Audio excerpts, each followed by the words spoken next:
بسم اللہ الرحمن الرحیم۔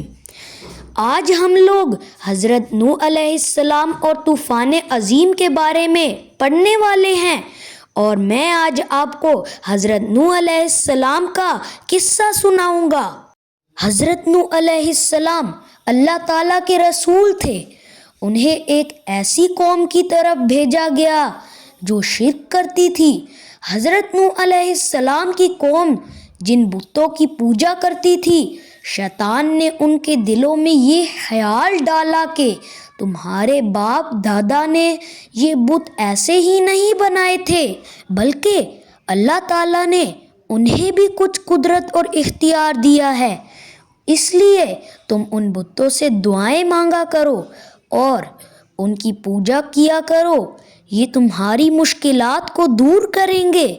اس طرح لوگ شیطان کے بہکاوے میں آ کر ان بتوں کی پوجا کرنے لگے اور اللہ تعالیٰ کے ساتھ شرک کرنے لگے۔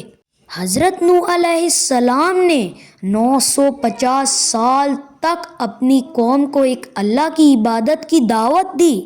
انہوں نے اپنی قوم کو اللہ تعالیٰ کے ساتھ شرک کرنے اور بتوں کی پوجا کرنے سے منع کیا۔ آپ علیہ السلام نے اپنی قوم کے افراد کو فرداً بھی سمجھایا، اور سب کے سامنے بھی، دن میں بھی سمجھایا اور رات میں بھی، لیکن قوم نے ان کی بات نہ مانی۔ قوم نے آپ علیہ السلام کو طرح طرح کی تکلیفیں پہنچائیں اور آپ علیہ السلام کا مذاق اڑایا۔ حضرت نوح علیہ السلام نے اپنی قوم سے فرمایا، اے میری قوم، تم اللہ کی عبادت کرو، تمہارا اس کے سوا کوئی معبود نہیں ہے۔ بے شک میں تمہارے بارے میں ڈرتا ہوں ایک بڑے دن کے عذاب سے۔ سورۃ الاعراف آیت نمبر 59۔ آپ علیہ السلام نے اپنی قوم سے یہ بھی فرمایا، میں تم تک اپنے رب کے پیغامات پہنچاتا ہوں اور میں تمہیں نصیحت کرتا ہوں، اور میں اللہ کی طرف سے وہ جانتا ہوں جو تم نہیں جانتے۔ سورۃ الاعراف آیت نمبر 62۔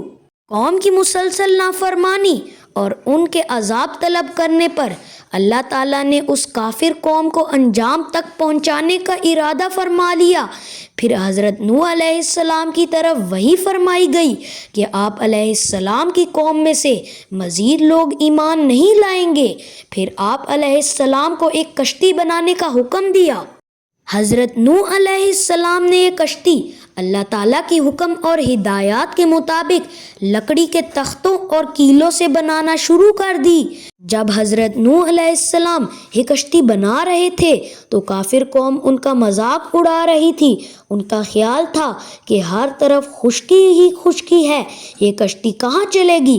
لیکن حضرت نوح علیہ السلام نے ان کی باتوں کی پرواہ کیے بغیر اللہ تعالیٰ کے حکم پر عمل کرتے ہوئے کشتی بنا لی۔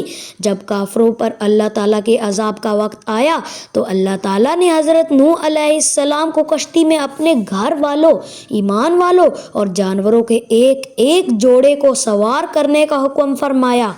اللہ تعالیٰ کے حکم سے زمین سے بھی پانی ابلنے لگا اور آسمان سے بھی پانی برسنے لگا، اور دیکھتے ہی دیکھتے پانی طوفان بن گیا اور ہر طرف سے پہاڑ جیسی موجیں اٹھنے لگیں۔ حضرت نوح علیہ السلام کے 3 بیٹے ان کے ساتھ کشتی میں سوار تھے، جبکہ ایک بیٹا کشتی سے باہر تھا۔ حضرت نوح علیہ السلام نے اسے آواز دی کہ اے میرے بیٹے، کشتی میں سوار ہو جا۔ اس نے کہا، میں پہاڑ پر چڑھ جاؤں گا، وہ مجھے بچا لے گا۔ حضرت نوح علیہ السلام نے فرمایا کہ آج اللہ تعالیٰ کے سوا کوئی بچانے والا نہیں۔ اچانک ایک موج آئی اور ان کا بیٹا بھی دیگر کافروں کی طرح غرق ہو گیا۔ پھر جب طوفان کے اختتام کا وقت آیا تو اللہ تعالیٰ نے زمین کو اپنا پانی نگلنے کا حکم دیا اور آسمان کو پانی برسانے سے روکا۔ چنانچہ اللہ تعالیٰ کے حکم سے طوفان تھم گیا اور طوفان کا پانی خشک کر دیا گیا۔ حضرت نوح علیہ السلام کی کشتی ایک پہاڑ جودی پر جا کر رک گئی۔ کشتی میں بچ جانے والے لوگوں نے اللہ تعالیٰ کا شکر ادا کیا اور اللہ تعالیٰ کی فرما برداری میں زندگی گزارنے لگے۔ حضرت نوح علیہ السلام کے بعد ان کے ایمان لانے والے تینوں بیٹوں سے انسانوں کی نسل چلی، اسی لیے حضرت نوح علیہ السلام کو آدم ثانی بھی کہا جاتا ہے۔ حق کی دعوت دیتے ہوئے حضرت نوح علیہ السلام کی ثابت قدمی اپنی مثال آپ ہے۔ انہوں نے ہر تکلیف اور مشقت کو برداشت کیا، لیکن اللہ تعالیٰ کے دین کی تبلیغ سے پیچھے نہ ہٹے۔ آپ علیہ السلام کی زندگی سے ہمیں یہ سبق ملتا ہے کہ ہم حق پر ثابت قدم رہیں اور اس راستے میں آنے والی تکلیف کو صبر کے ساتھ برداشت کریں۔